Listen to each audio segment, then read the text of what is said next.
بسم اللہ الرحمن الرحیم۔ امام مالک رحمہ اللہ کہتے ہیں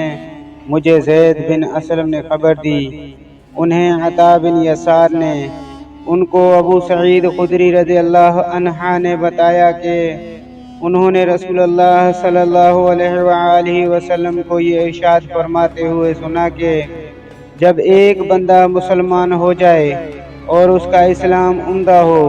یقین و خلوص کے ساتھ ہو، تو اللہ اس کے گناہ کو جو اس نے اس اسلام لانے سے پہلے کیا معاف فرما دیتا ہے، اور اب اس کے بعد کے لیے بدلہ شروع ہو جاتا ہے، یعنی ایک نیکی کے عوض 10 گناہ سے لے کر 700 گناہ تک ثواب، اور ایک برائی کا اسی برائی کے مطابق بدلہ دیا جاتا ہے، مگر یہ کہ اللہ تعالیٰ اس برائی سے بھی درگزر کرے اور اسے بھی معاف فرما دے، یہ بھی اس کے لیے آسان ہے۔ صحیح بخاری حدیث نمبر 41۔